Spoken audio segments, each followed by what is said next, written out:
So you would send people to the airport. They would find these local papers, and you would scour these papers and go through these articles. And what specifically looking for? Hard hits, injuries, how someone's doing, exceptional plays, someone who's really coming up. What would you be looking for? Well, you're looking for injuries, and you're looking for game plans. And as an example, if a coach says, "Look, we're gonna slow this thing down. We're gonna start running the ball." First thing, the total's not going to be as much if he slows this thing down. He starts running the ball. Well, they're not going to get as many plays, and there's probably a pretty high possibility that the total is going to come down some on this game. They talk about players. They talk about injuries, especially the quarterback. If you're talking about the quarterback and you got a quarterback who's playing injured, I mean, how that's going to affect his performance is really important. And they're always kind of playing injured. Right? Always playing injured, as you talked about in the book I wrote. There's 1,400 players in the NFL. There's about 600 of them that have a value. And we have a value assigned to each and every one of those individual players. But as you've noted, a lot of them, almost every one of them, are playing with some type of an injury once the season begins. Okay, who's playing? Again, we listen and we follow Dr. David Chow quite a bit, and we think he does an excellent job. He's on Sirius on the NFL Network, and he talks about the key players on a weekly basis, and from an injury perspective, how he feels like that's going to affect their performance. There are many more players that Dr. Chow doesn't cover that we cover that are playing injured, and again, we do a lot of reading. We got 140 beat writers we cover. I have a guy on my team. He's a qualitative guy. He's not a computer guy, right? He probably knows more about the NFL as far as a qualitative guy is concerned, I believe, than any man alive. Okay. What do you mean by that, a qualitative guy? Well, okay. The 1,400 players, he knows who they are. Okay. He knows he knows their positions. He knows what the value of those players are as far as we're concerned. He knows how to adjust their value based upon their injury. And after we get the medical information, we'll figure out how we feel like their performance is going to be affected against that particular opponent that week. And then if a player's worth 1.5 points, we may downgrade him. He's only worth 3/4 of a point, or he may be worth a point. If a guy's out, okay, well, we got a backup. We know the value of the guy's out. What's a backup worth? Okay, backup could be worth 0. He could be worth, 0.5 point, and he's replacing a guy that's a 1.5 guy. So we have to downgrade the priority and by a point that week. And the other thing, this qualitative guy, he watches every NFL game. He grades every play. Okay, how many times have you watched a football game and you'll see the score? It wasn't indicative at all of what the score should have been. So let's say, receiver's going down the field and he didn't have anybody within 20 yards of him, and he gets thrown a perfect pass. He just drops it. Okay, well, he was unlucky. He should have had that pass. On the other hand, let's say he's going down the field and we had a pass like that in the playoffs when San Francisco was playing Detroit. They threw a ball and it had a helmet ricocheted and ended up in a real long completion and a touchdown. Well, that was lucky. Okay, so when we look at the box score, we look at the yardage, we take that off. Okay, there's plays that happen in the NFL when you look at box scores. As far as we're concerned, they're misleading.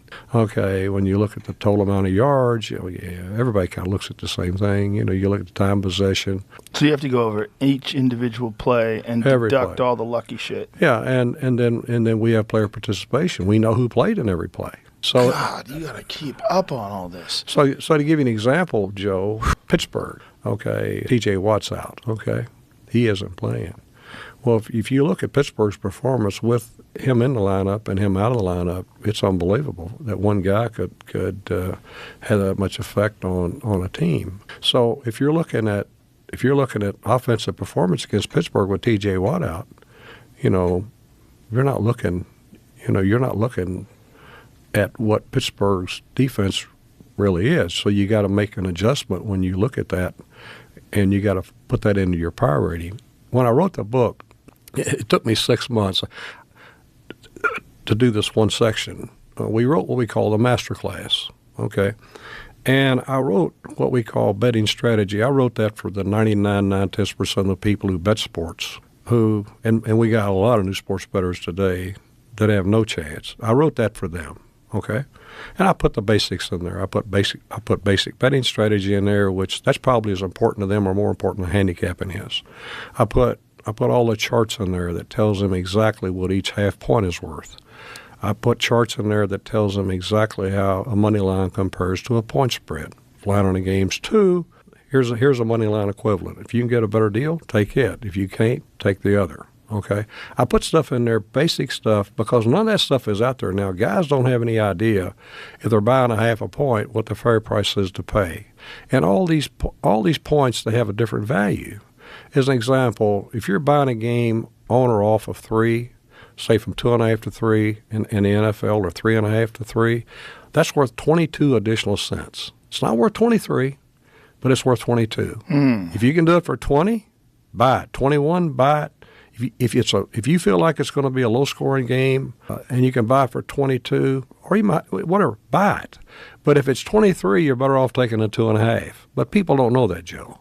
Okay, what's the value of 2? Well, the value of 2 is much less than it is 3. The value of 2 is only worth 6 cents, where 3 is worth 23. The different numbers have different values. So I put those charts in there for the guy that I pointed out to. I also put another section in there. We'll call it kind of the advanced section. And that section, I try to write it in such a manner to where I felt like, people could understand it. And that's the guy who, or the lady who wants to become a serious handicapper. And I explained in there exactly, 100%, Joe, exactly how I do everything. Okay, this book was written at the end of the NFL season, not this year but last year. It came out in August. Everything that I know about sports betting and handicapping is in that book. I would not have sold that information 10 years ago for $20 million, and I never had any intention of ever writing this book and putting that in there. But I'm 77. It's my legacy. I see all these new people out there betting sports, and they're doing it in states now where it's legal.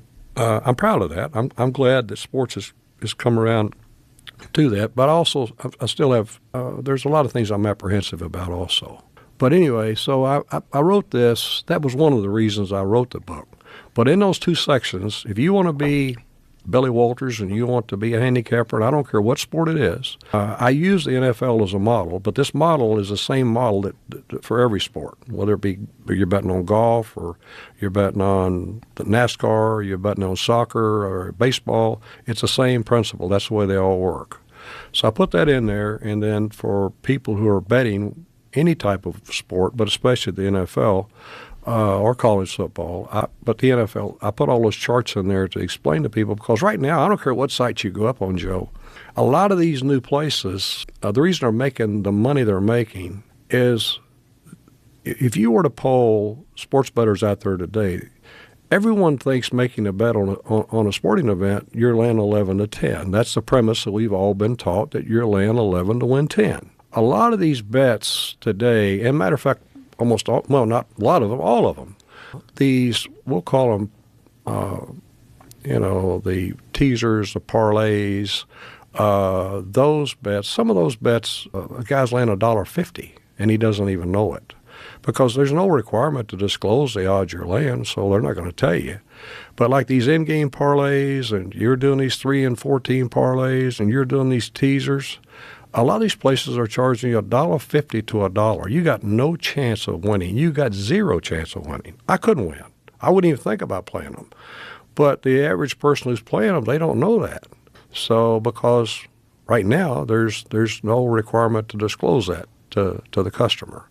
And we all want to bet a small amount of money, win a large amount of money, right, Joe? Yeah. Okay. Well, you got a lot of people out there. They're making these bets, and they're laying $1.40, $1.50, and they don't know it. When you look at these publicly traded companies, it's out there, right out there in the public. When they report their earnings, they're doing very well, but they all refer to these parlays and teasers. That's where they're making the majority of their money. They're not making the majority of their money on straight bets where people are laying 11 to 10. They're making it on these proposition bets. Well, what I'm getting from you is that to be a successful sports gambler requires an insane amount of dedication and research and understanding, and that you've got to be on it all the time. And most people are just not that sophisticated when it comes to these things. If they're betting using an app or something like that, betting online, they're just doing it for fun. They think they could win. They got a feeling. They want to bet their team. They want to make the game more exciting. And so those people are basically like they're very under researched. They don't have like the full grasp of understanding of the complexities of sports gambling, because it's a lot more complex than I ever thought.